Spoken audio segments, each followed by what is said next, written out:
Bom dia a todos. Estamos aqui para mais um culto. Palavra de Deus que fala onde dois ou mais estão reunidos em teu nome, ali ele está, né? Então, temos que já estamos em 8, 9 pessoas, Deus está conosco nesta manhã. A gente vai estar celebrando a ceia também. Então, se você não preparou os elementos, você possa dar uma corridinha lá e pegar os elementos para a gente estar celebrando a ceia nesta manhã também. Vou estar fazendo uma oração para a gente estar começando o culto de hoje e que você possa também acalmar teu coração, preparar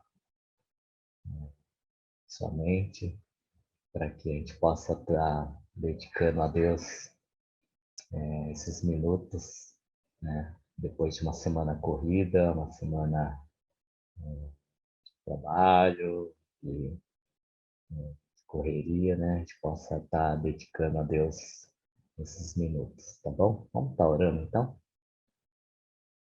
Senhor Deus, eu quero te agradecer, Senhor, pela semana, tudo que você fez por nós, ó Pai. Muito obrigado, Senhor, porque estamos aqui diante da sua presença, Senhor, para estarmos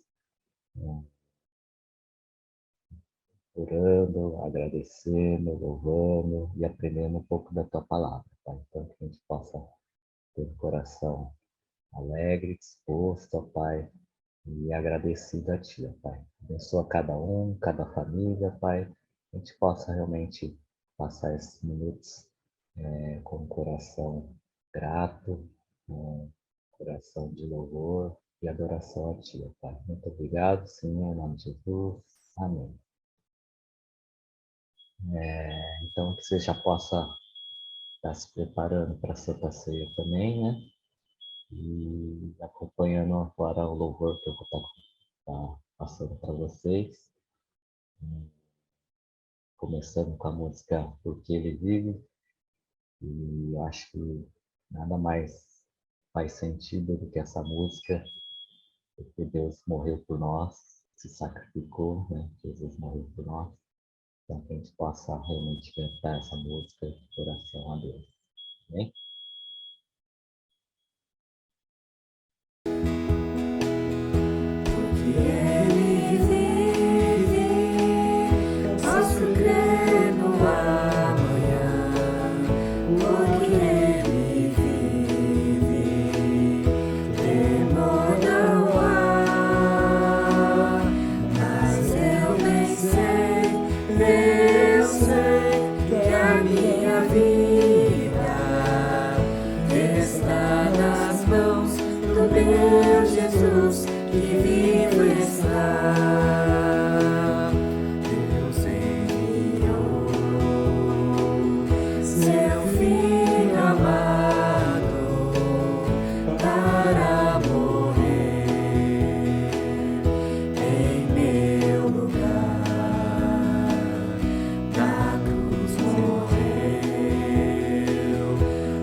Terei vitória.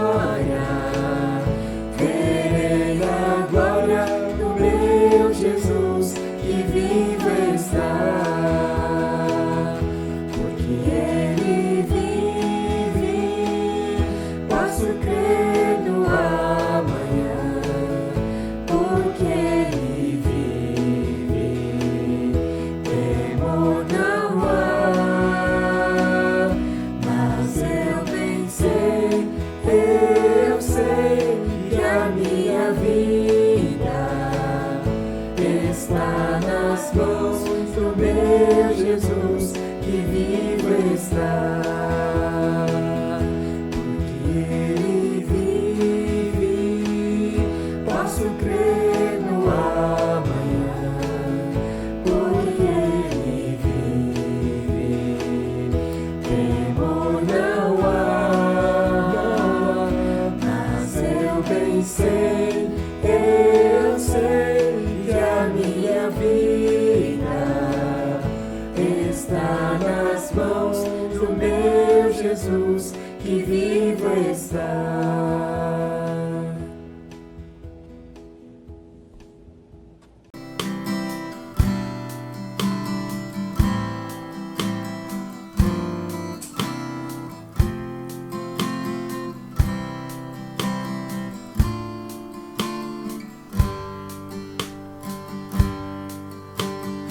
És a nossa estrela da manhã, Cordeiro Santo que nos trouxe a paz. Em tuas mãos está todo vencer, resposta a todo aquele que clamar. A verdade é tua palavra e não podes mentir. Por isso estamos aqui. És a nossa estrela da manhã, Cordeiro Santo que nos trouxe a paz. Em tuas mãos está todo vencer, resposta a todo aquele que clamar. A verdade é tua palavra e não podes mentir. Por isso estamos aqui.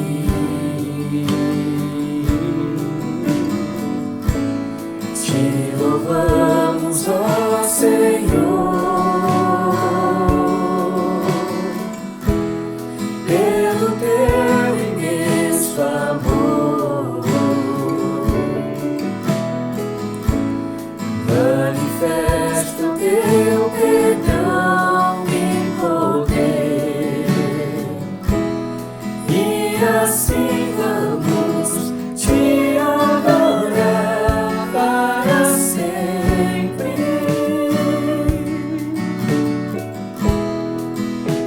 Para sempre, ó Deus,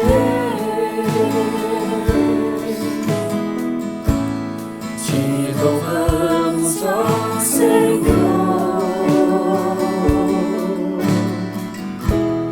pelo teu imenso amor. Manifesta teu perdão e poder, e assim vamos te adorar para sempre.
Obrigado, Nelson. Bom dia, gente. Eu vou pedir só um minutinho para vocês. Às vezes a tecnologia ajuda muito. Hoje de manhã, na hora que eu estava entrando todo feliz, né? Falei, vamos entrar um pouquinho antes. O meu computador tomou uma decisão arbitrária de se reiniciar, né? Falou, não, agora é hora de reiniciar e você vai reiniciar agora, né? Então, tá certo que ele deu alguns avisos antes que foram ignorados com sucesso, né? Mas eu preciso só abrir aqui o material para projetar para vocês, para a gente ler junto. Pedi um minutinho só. Nós estamos tendo muitas pessoas, né? Como a família do Nelson, a família do Maurício. Se for citar todo mundo aqui, a gente certamente até vai esquecer alguém, porque foram muitas pessoas, mas que estão sendo contaminados pela Covid.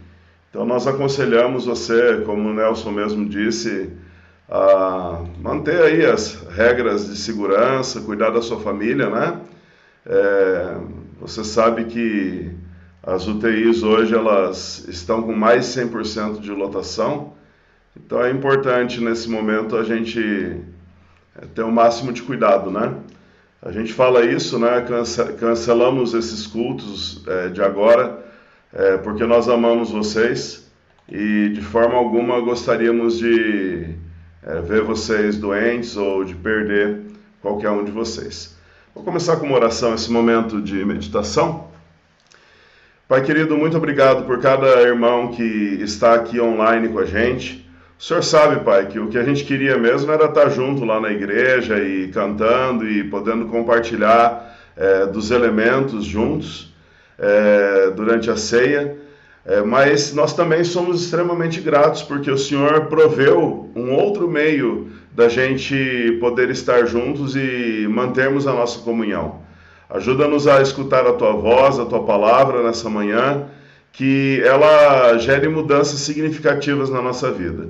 É o que eu te peço em nome de Jesus. Amém.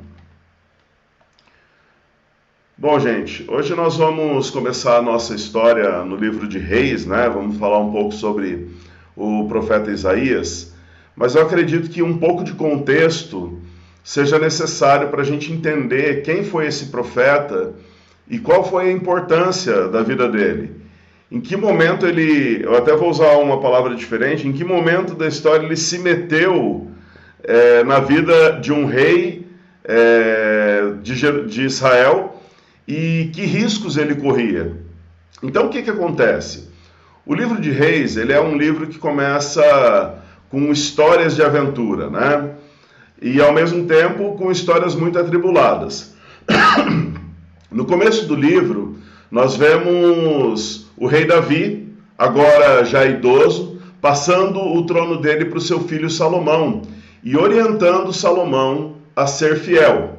Mas uma parte que a gente às vezes não percebe muito é que entre essas situações de passada de trono, acontece uma matança muito grande para manter Salomão no poder depois da morte de Davi. Nós não sabemos, como nós sabemos, né, Davi, durante o reinado dele, ele conseguiu uma grande vitória. Ele unificou Israel, ele juntou as tribos. Mas foi Salomão quem conseguiu ter paz com os povos vizinhos e consolidar essa conquista do pai dele. Salomão foi um rei que teve um reinado longo. Ele é conhecido por ter sido o rei mais sábio que já existiu. E durante 40 anos do seu reinado houve muita prosperidade, houve um período de muita tranquilidade para Israel. Não 100%, porque não existe um reinado onde há 100% de paz. Mas infelizmente, e aqui começamos a chegar naquilo que interessa em relação a Elias, durante esse período de abastança, uma maldição retornou com toda a força para o meio do povo de Israel. E essa maldição tem um nome, ela chama idolatria. Ela se tornou uma prática oficial do governo, aprovada e incentivada pelo rei Salomão. E isso acontece porque nessas coisas de fazer tratados de paz, de fazer aliança com os outros reinos, de visitar talvez outros lugares, Salomão começou a casar com as filhas desses governantes. E infelizmente, apesar de ser o homem mais sábio da terra naquele momento, né, o rei mais sábio de todos os tempos, ele não teve a astúcia de obedecer a palavra de Deus corretamente e fez altares para cada mulher que tinha o seu ídolo, né? Então ele encheu Israel de ídolos, a idolatria se espalhou por todo o reino. Mas depois da morte dele, as coisas vão piorar ainda mais um pouco. O filho de Salomão, ele assume o trono e agora ele resolve que vai governar o povo com mão de ferro, que ele vai aumentar os impostos, e a crise foi tão grande que ela causa a divisão do reino de Israel. Então, o reino do sul ficou conhecido como Judá, e o reino do norte ficou conhecido como Israel. Olha só, Deus tinha um projeto para essas tribos. Esse projeto ele vem sendo executado desde Moisés, Josué, né, passando por todos os outros líderes, chegando em Davi e Salomão, e Roboão, filho de Salomão, ele divide o reino. E a partir desse ponto do livro, a gente, quando está lendo, tem que ter um pouco de atenção, porque vai falando simultaneamente dos reis do norte e dos reis do sul.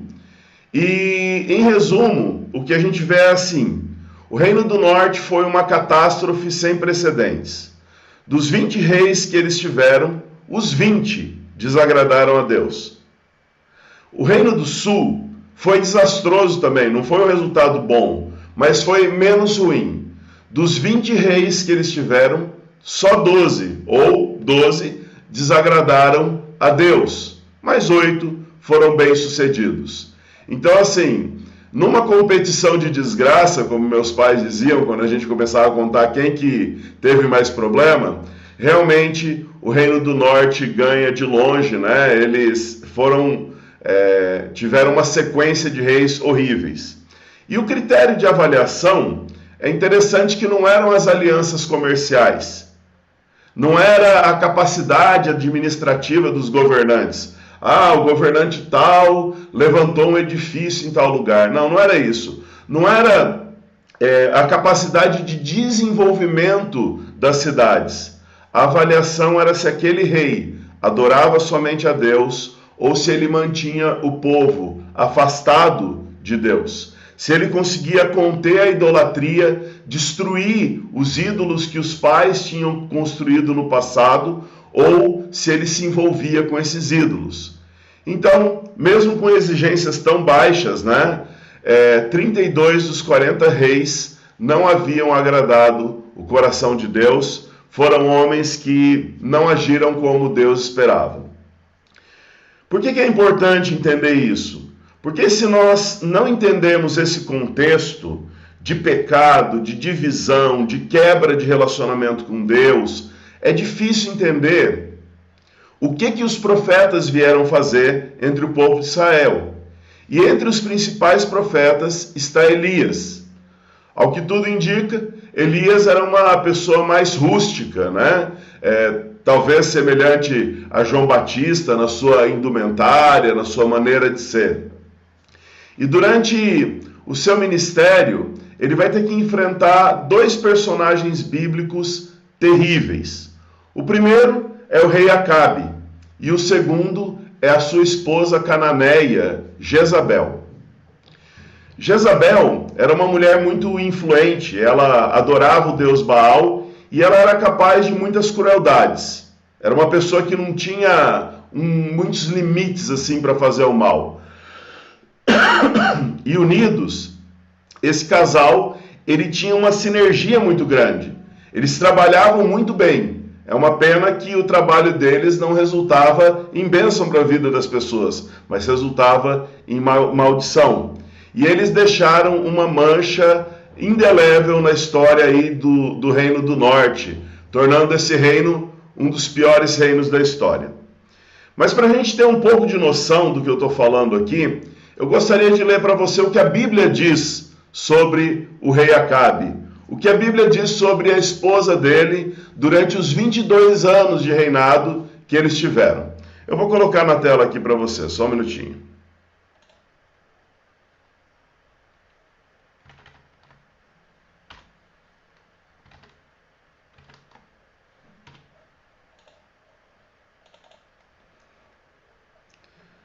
É assim que o pessoal desenha, imagina o profeta Elias, Eu acho que eu estou com a maioria aí, com o senso comum, Então, mas vamos ler a história. A história diz assim,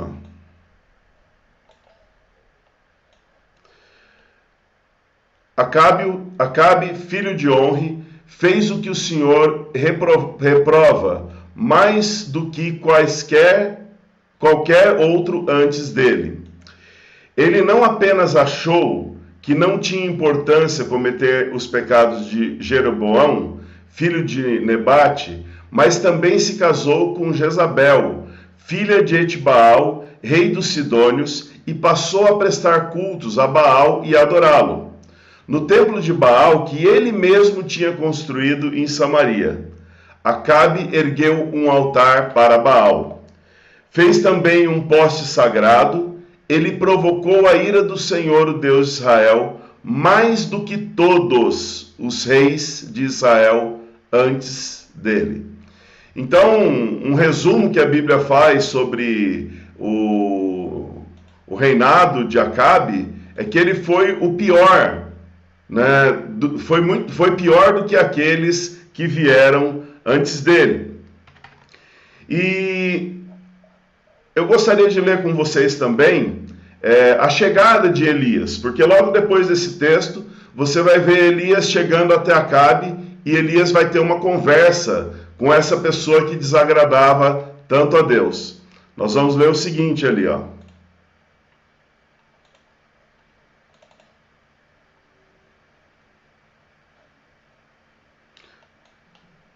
Ô Nelson, você pode ler para a gente?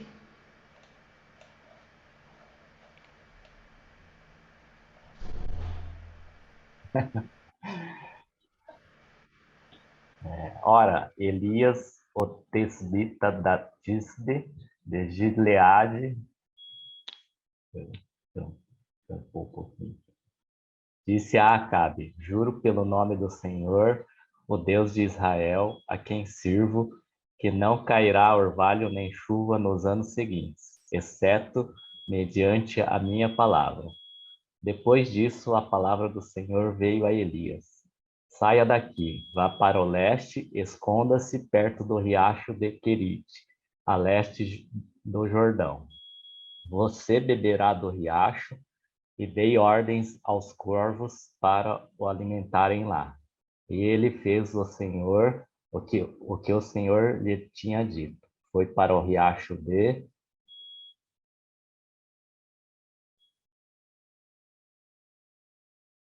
Tinha mais ali? Todo. Os corvos lhe traziam pão e carne de manhã e de tarde, e ele bebia água do riacho. Algum tempo depois, o riacho secou-se por falta de chuva.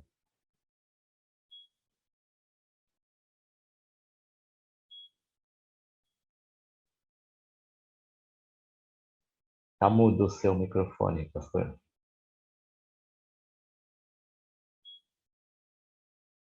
Olivar, seu microfone está mudo.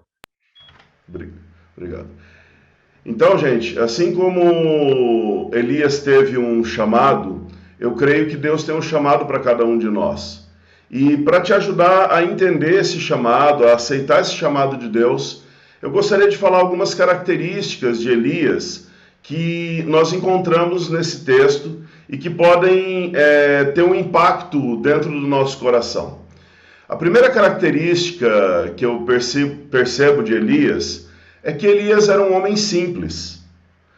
Quando nós lemos as histórias do profeta Elias, em especial se a gente focar nos grandes milagres, nas grandes maravilhas que Deus fez, nós podemos ter a sensação de estar diante de um verdadeiro popstar judeu, um popstar da profecia hebraica. Nós olhamos apenas para aquele homem que falou, olha, não vai mais chover, e parou de chover. Nós olhamos para aquele homem que ressuscita o primeiro menino da história. Nós vemos o homem que multiplica comida na mesa da viúva. Nós vemos um homem que pega a capa e bate no Rio Jordão e o Jordão abre. Então, é intimidador para nós. Nós não vemos um homem simples. Nós vemos um popstar. Mas o fato é que, baseado no pouco que nós sabemos sobre a vida pessoal de Elias, ele era uma pessoa relativamente desconhecida. A Bíblia ela diz que Elias era tesbita, ou seja, não era de uma cidade tão conhecida assim. Se você procurar a cidade de Tebes na Bíblia, você vai achar uma ou duas referências. Ele não vinha de uma cidade importante. Ele não tinha, parece até que uma residência fixa, porque fala que ele era da região ou que ele era de Gileade. Quando a gente pensa em Gileade, Gileade podia ser uma cidade, né? Às vezes a Bíblia se refere a Gileade assim. Podia ser um monte, ou podia ser uma região. Então, quando fala que ele habitava entre os moradores de Gileade, é bem possível que ele vivesse andando pela região, fosse mais nômade do que uma residência fixa. Mas independente das questões geográficas, o mais importante é que não fala de quem ele era filho. Se você for ver bem, os grandes homens têm uma genealogia que vem antes deles. Mesmo Jesus, que é o maior exemplo de humildade, tem uma genealogia enorme. Todo mundo sabe quem são os pais de João Batista, os pais dos discípulos, muitas vezes é citado. Mas Elias, ele não tem uma origem definida, né? Ele é um homem comum. Socialmente falando, parece que ele é como qualquer um de nós. Ou talvez se ele aparecesse em Marília, ele soaria inferior a nós em muitos aspectos. Por outro lado, nós sabemos que os reis, independente dos reis que fossem, eles sempre tinham conselheiros. Alguns eram cargos políticos que vinham para favorecer a realeza e os arredores da realeza, né? E provavelmente Acabe tinha pessoas muito importantes ao seu redor. Talvez alguns sacerdotes de Baal também fizessem parte do povo de Israel e agora estavam meio que ali adulando Acabe e aceitando a sua idolatria. Então, eu fico pensando que Elias poderia ter se sentido intimidado com a credencial daqueles homens.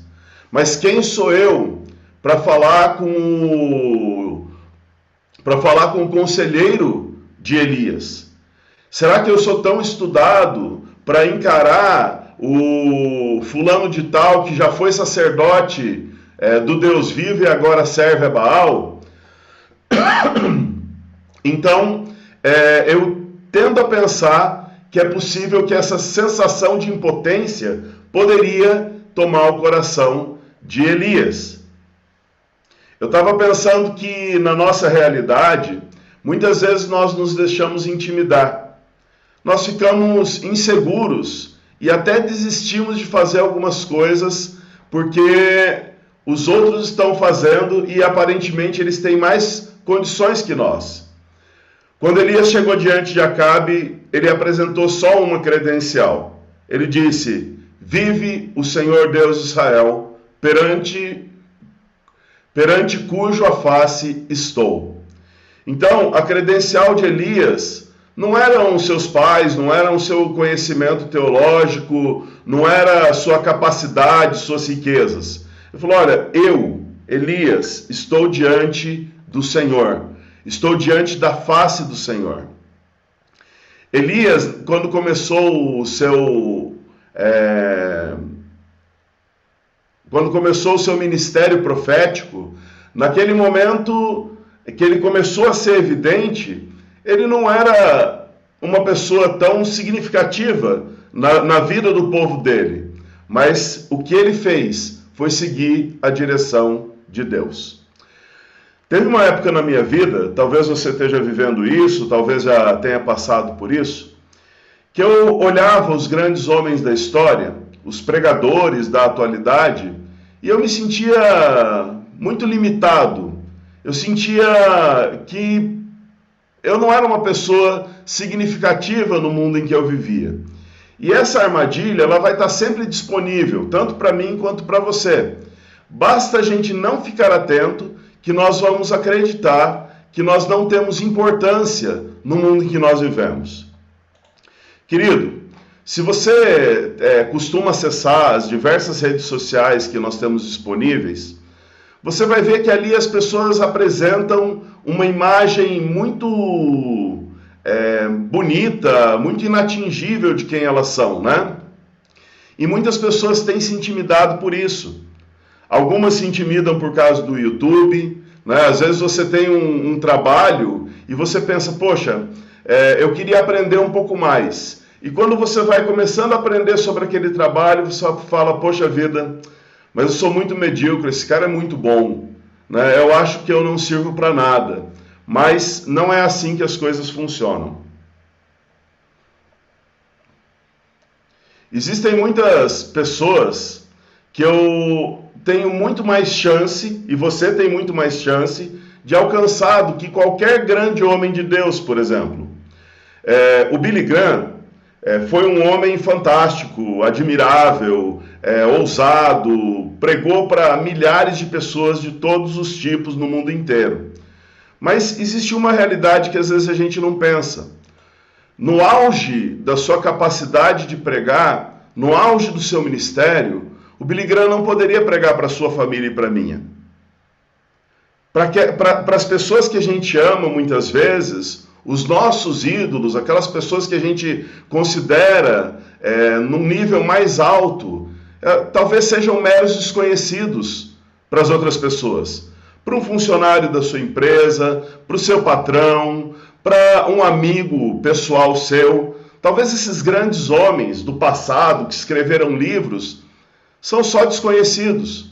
Eles nunca vão ter a oportunidade de ler um livro, por exemplo, de John Wesley, um sermão de John Wesley. Mas você tem acesso ao coração dessas pessoas. Então, eu não estou dizendo que nós devemos nos conformar com qualquer coisa. Eu não estou dizendo que nós devemos falar, não, tá bom, então a vida é assim mesmo, eu vou continuar do jeito que está. Não é isso. O que eu estou dizendo para você é que existe uma missão, existe uma área, existe um grupo que você tem mais condições de alcançar e que possivelmente esse pode ser um chamado na sua vida. Algumas pessoas se intimidam diante de algumas situações e falam assim: olha, eu ainda não estou preparado para isso. Algumas chegaram, sei lá, a um mês na vida cristã. Outras chegaram a 20, 30 anos. Esse sentimento não é incomum, não chega a ser errado. Muitas vezes é o sentimento de uma pessoa que teme a Deus, de uma pessoa que quer fazer o melhor para Deus e que olha para si e pensa: olha, existem pessoas muito melhores que eu para fazer isso. Mas é bem possível, querido, que a pessoa que Deus queira que faça uma determinada tarefa seja você, não seja outro. Elias, ele orou e ressuscitou uma pessoa. Ele fez parar de chover e fez chover novamente.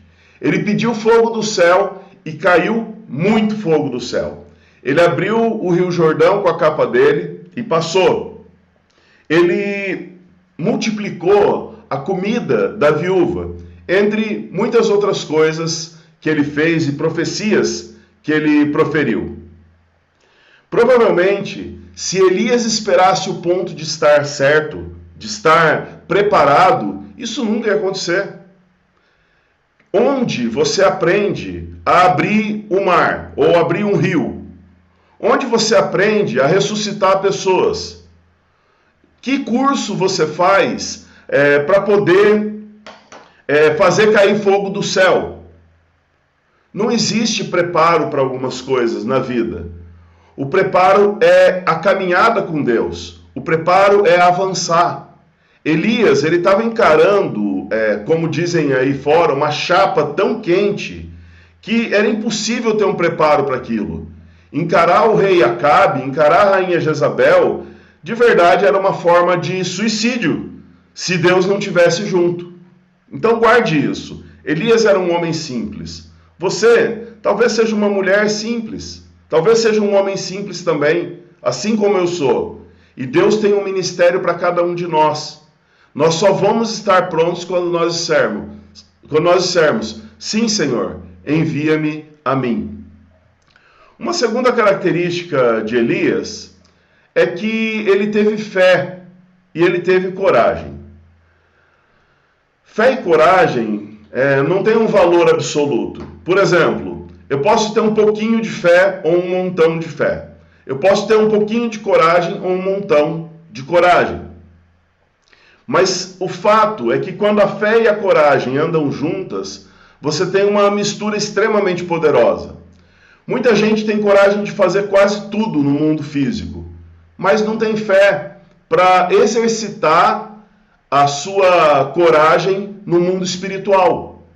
Na hora de meter a cara para fazer alguma coisa espiritual, a pessoa fala: não, aí não, eu não dou conta, eu tenho medo, né? Outras vezes, a pessoa tem fé, mas é uma fé tímida, que não quer se comprometer com a ação, uma falta de coragem para colocar a crença que a pessoa tem em prática. Então, são duas situações que anulam o poder que essas coisas poderiam ter juntos. Elias se colocou diante do rei Acabe, olhou nos olhos dele e falou: vive o Senhor Deus de Israel, perante cuja face estou, que nesses anos nem orvalho nem chuva haverá, senão segundo a minha palavra. Olha só, hein? Você consegue avaliar a fé e a coragem que você precisa ter para falar uma coisa dessas? Uma coisa é você dizer assim: olha, não vai chover amanhã. Principalmente se você tiver olhado no celular, né? 98% de não chover amanhã, né? Você falou: opa, sol sem nuvens, é mais fácil. Ou você profetizar que não vai chover em 15 dias, que é quase o limite para o Brasil, para definir com um mínimo de acerto se vai chover ou não. Agora você olhar na cara de um rei, malvadão, perigoso, e falar para ele: olha, nos próximos anos não vai chover. e só vai chover quando eu falar. Isso é uma coisa impossível de prever. Só Deus poderia ter feito uma profecia dessa, né? No início do meu ministério, aproximadamente aos 23, 24 anos, quando eu via uma situação impossível, eu entrava em desespero. E algumas vezes eu lamentava com Deus e falava: Deus, o que o Senhor quer de mim? Eu não sou médico, Deus. Eu não sou economista. Eu não sou dono de banco. O que o Senhor quer comigo? O Senhor quer me humilhar na frente das pessoas? Eu tinha muito medo de ser humilhado e das pessoas olharem e falar assim: olha, esse pastor ora e Deus não faz nada. Ele é uma fraude. Então, esse medo muitas vezes tomava conta do meu coração. Graças a Deus, muitas vezes em que eu tive a oportunidade de orar, mesmo com uma fé limitada, Deus fez a obra, fez o milagre dele. Porque o poder não está em mim, o poder está nele, né? E o grande problema é que eu acreditava que eu era o protagonista da história. Que eu ia chegar e orar, a pessoa ia curar, que eu ia orar e o problema financeiro ia acabar. Mas com o tempo eu entendi essa verdade tão simples. O protagonista é Deus. E quando eu percebi isso, e eu comecei a deixar Deus agir, e eu comecei a derramar minha confiança, minha fé, muitas coisas foram acontecendo, e com muita alegria eu pude ver Deus agindo. E quando Deus age, a fé da gente aumenta. Elias, por melhor coração que ele tivesse, ele não tinha o poder de prever que ia ficar 3 anos e meio sem chover. Ninguém tem esse poder. Ninguém pode fazer alguma coisa sobrenatural. Eu e você não fomos criados por Deus com essa capacidade. Ou se fomos, nós perdemos durante a queda. Eu creio que uma das lições mais importantes que esse texto traz para a gente hoje é assim: se Deus falou para você fazer, faz. Você tem certeza que é Deus? Elias tinha certeza. Ele olhou nos olhos do rei Acabe e falou que ele tinha certeza. Em 1998, eu estava numa campanha com a minha esposa, foi lá que eu conheci ela. Era uma campanha muito semelhante a King's Kids. Ao Imel Adorarte. E nessa campanha, eu estava com a turma numa fase de transporte, mudando de um lugar para o outro, e nós estávamos num ônibus. E Deus falou com toda clareza dentro do meu coração, falou: eu quero que você pregue para essas pessoas. E eu entrei em pane, né? Falei: Deus, quem sou eu para pregar, né? Na verdade, eu nem gosto desse modelo, não acho que é o melhor modelo e realmente fiquei com muito medo. Mas como eu sabia que era Deus que estava falando, eu pensei comigo assim, eu falei: eu tenho que dar um jeito disso acontecer. Então eu dei uma encostada num amigo do lado e falei: olha, fulano, Deus está falando que é para pregar, né? E eu achei que ele ia pregar, mas ele ficou em pé e falou: ó, galera, cala a boca todo mundo que o Bolivar vai falar. E tremendo nas pernas, eu me pendurei no ônibus ali e eu preguei durante poucos minutos para aquele pessoal. Como que eu sei que era Deus que estava falando comigo e que não era um delírio da minha cabeça? Como que eu sei que realmente aquela atitude foi uma atitude que abençoou e não uma atitude que fez as pessoas pensarem que os crentes são folgados, sem noção e tudo mais?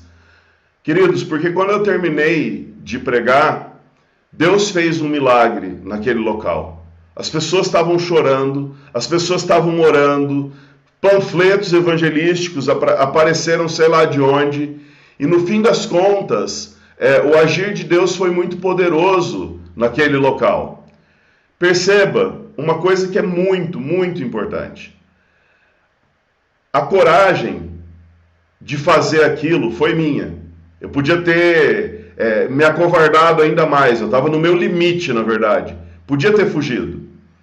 Eu tive fé que Deus faria alguma coisa, por isso que eu estava preocupado. Mas o sobrenatural, a conversão daquelas pessoas não era um trabalho meu. Eu não tenho poder para converter as pessoas.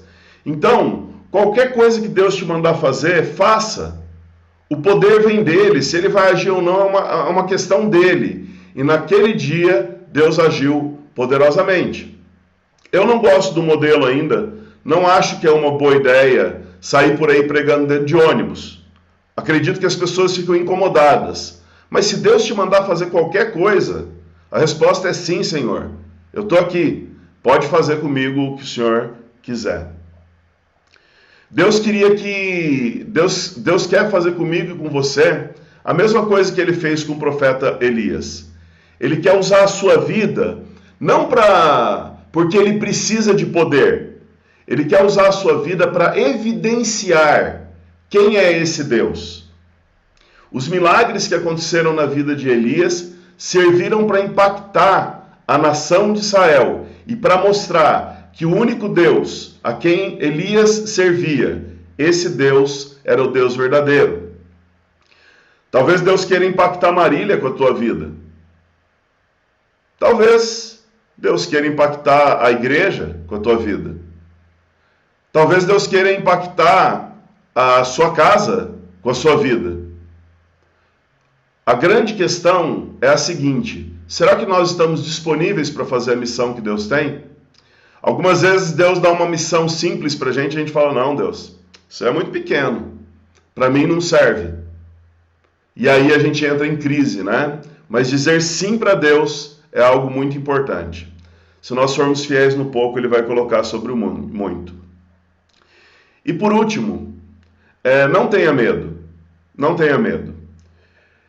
Enquanto eu estava pensando nessa mensagem, eu fui aprofundando meu pensamento, meus sentimentos. Eu fiquei imaginando como seria se eu, Bolivar, estivesse diante do rei Acabe. E eu tivesse que dizer para ele assim, olha rei, o que vai acontecer é o seguinte, o Deus Baal vai ser humilhado.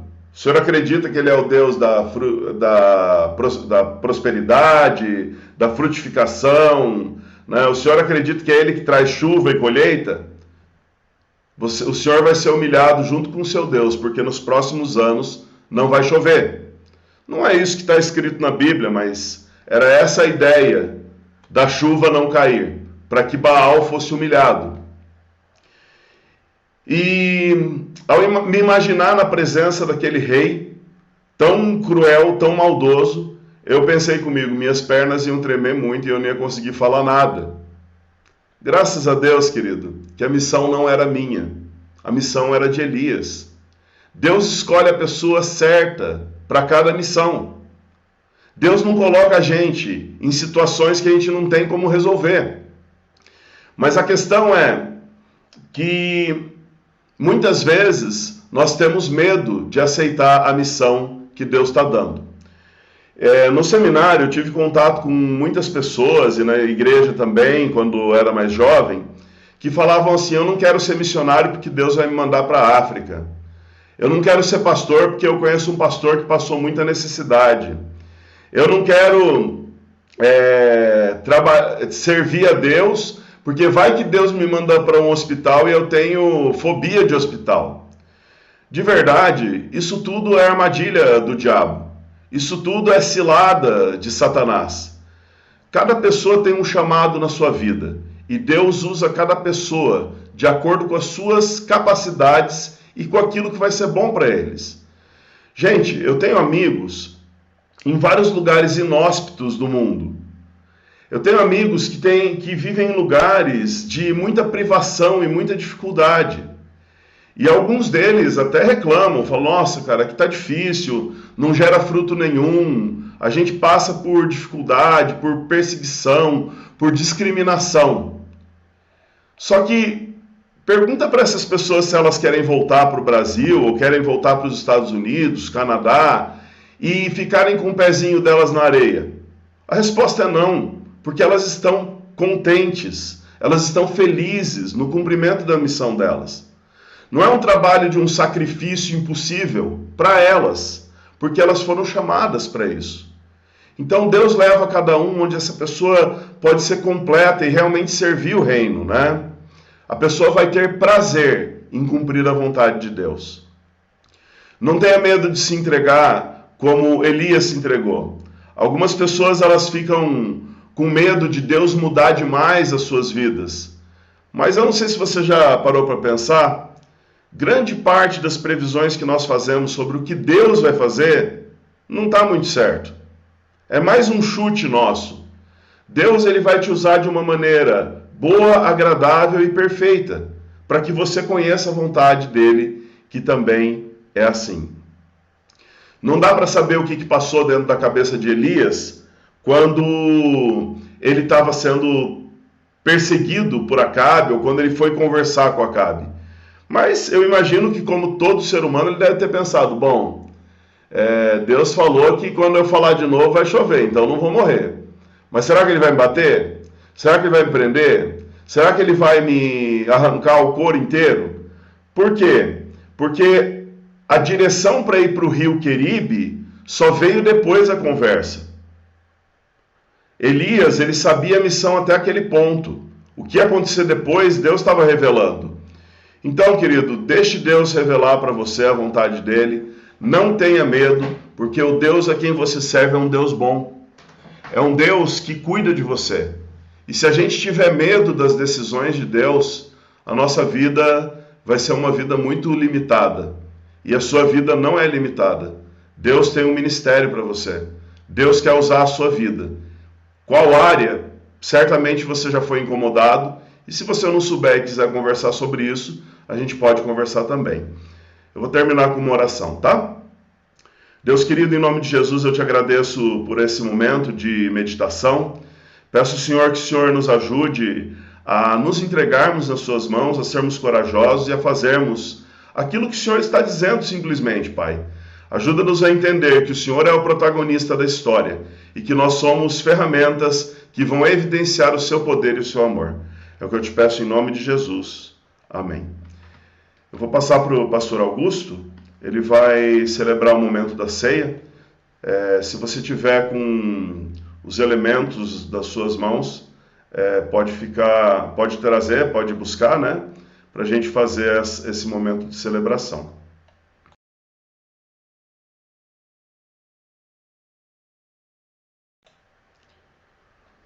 Uma coisa que eu combinei com o pastor hoje é que, enquanto nós buscamos os elementos, ele também vai finalizando a pregação com os idosos. Então eu vou pedir que você aguarde a chegada dele, se demorar uns minutinhos, para que a gente possa tomar ceia junto, tá?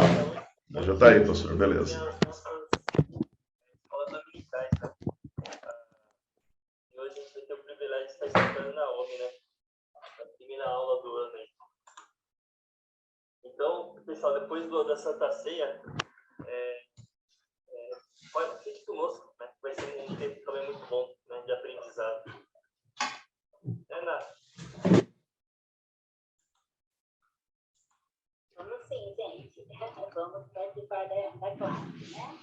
Primeira aula do ano. E vamos aprender um pouquinho mais a palavra, né? Vocês estão prontos para iniciarmos a ceia, pessoal? Bom dia a todos. Separe os elementos nesse instante.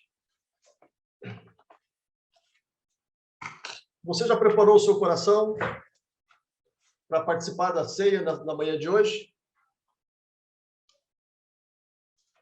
Vamos iniciar pedindo perdão pelos nossos pecados, abrindo nosso coração na presença de Deus, confessando as áreas em que nós precisamos que realmente Deus entre em nossas vidas, tirando o pecado, tirando vícios, nos libertando de tudo aquilo que não tem a ver com a presença santa do Espírito Santo em nossas vidas. Vamos fazer nesse instante uma oração de confissão. Pastor Bolivar, você pode fazer essa oração de confissão de pecados, representando a todos nós, por favor? Querido Deus, nós te agradecemos porque no nosso relacionamento com o Senhor, O Senhor tem lidado amorosamente com as nossas imperfeições e nos levado mais perto do Senhor. Nós te pedimos, Deus, perdão pelos nossos pecados, nossas transgressões, nossas falhas, e te pedimos em nome de Jesus que esse momento da ceia seja um momento onde nós firmemos ainda mais o nosso compromisso de voltar no mês que vem de uma maneira melhor, Pai. Ajuda, Deus, aquilo que tem atrapalhado, a acertar aquilo que tem atrapalhado o nosso relacionamento contigo. É o que nós te pedimos em nome de Jesus. Amém. Na noite que foi traído, Jesus tomou o pão e tendo dado graças, ele o partiu e deu aos seus discípulos, dizendo: peguem e comam, isto é o meu corpo, que é entregue em favor de vocês. Façam isto em memória de mim. E da mesma maneira, depois de cear, tomou o cálice e, tendo dado graças, ele o deu a eles, dizendo: bebam dele todos vocês, pois este é o meu sangue do Novo Testamento, que é derramado por vocês e por muitos para a remissão dos pecados. E cada vez que vocês beberem desse cálice, façam isso em memória de mim. Amém. Então, nós vamos participar agora desses elementos que representam o corpo de Jesus e o sangue de Jesus, que foram entregues na cruz do Calvário por nós, para que a gente tivesse remissão dos pecados. Então, quando nós participamos, nós olhamos para a cruz, lembramos de tudo aquilo que Cristo fez e conquistou para nós. Nos deu salvação, nos deu vida eterna, nos deu vitória sobre a morte, nos deu vitória sobre o pecado. Então, os motivos para celebrarmos são muitos. Que nesta manhã possamos participar da ceia com o coração verdadeiramente agradecidos e entendendo o real significado daquilo que Cristo fez por nós. Queridos irmãos, que o corpo de nosso Senhor Jesus Cristo, que foi dado a nosso favor, conserve a sua alma e o seu corpo para a vida eterna. Pegue e coma em memória de haver Cristo morrido por nós. Vamos nos alimentar dele, tendo gratidão em nossos corações. Podeis comer.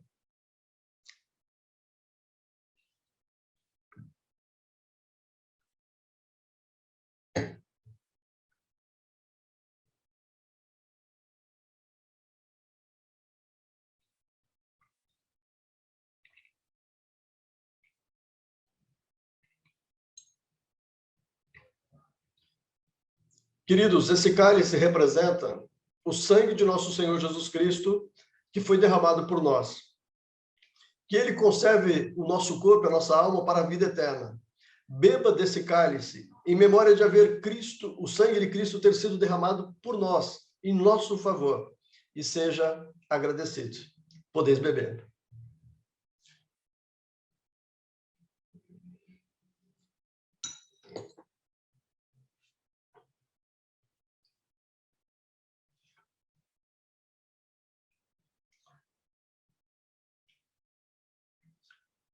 Pai, nós somos agradecidos por esse grande privilégio que temos de comparecer, Senhor, até a Tua presença, de comparecer na santa mesa do Senhor, para buscarmos perdão contínuo de nossos pecados. Muito obrigado, Pai, pelo sacrifício de Jesus. Que esse sacrifício não seja em vão em nossas vidas, ó Pai. Que nós saibamos reconhecê-lo e viver à altura, Senhor, do Evangelho de nosso Senhor Jesus Cristo. Não porque somos perfeitos, mas porque fomos resgatados, regenerados e santificados pelo poder do Teu Espírito. Que na manhã de hoje, o Senhor renove as nossas casas, as nossas famílias, mas acima de tudo, Pai, o coração de cada um de nós. Que essa experiência de salvação fundamentada no sacrifício de Jesus seja uma verdade absoluta em nossas vidas. Transforma-nos, Senhor, nos enche de esperança, nos enche, Senhor, da alegria da salvação e nos dá a firme convicção de que somos Teus filhos, porque o Teu Espírito testifica com o nosso Espírito que nós somos Teus filhos. Muito obrigado, Senhor. A Ti toda a honra, toda a glória e todo o louvor. E que a graça de nosso Senhor e Salvador, Jesus Cristo, o grande amor de Deus e a comunhão do Espírito Santo esteja sobre nós, hoje e para todo sempre. Amém. Deus abençoe a todos. Pessoal, hoje estamos retomando as atividades de escola dominical do ano. Então, por favor, participe da sua classe, seja edificado pela palavra e cresça no conhecimento da salvação em Cristo Jesus. Deus abençoe a todos, tenham um bom dia. Fique na paz. Um aviso para os adultos, né, que não estão lá no grupo da escola dominical, é o seguinte: nós vamos ter muitos temas interessantes, chamamos especialistas, né? Por exemplo, para falar de lares desestruturados, nós chamamos a Ana Paula, para falar de drogadição e álcool, chamamos a Ana Paula, chamamos pastores de outros lugares. É uma oportunidade muito boa de você entender assuntos que a gente não fala muito na igreja. Hoje nós vamos falar sobre inveja. Se você pesquisar no Google, não vai vir muita coisa sobre esse assunto, né? Parece um assunto tabu. Então, você está convidado, começa às 10h30, o link está lá na comunicação. Se você não tiver o link e quiser pedir para mim, pode pedir que eu encaminho, tá bom? Um grande abraço, Deus abençoe o seu domingo, ótima semana.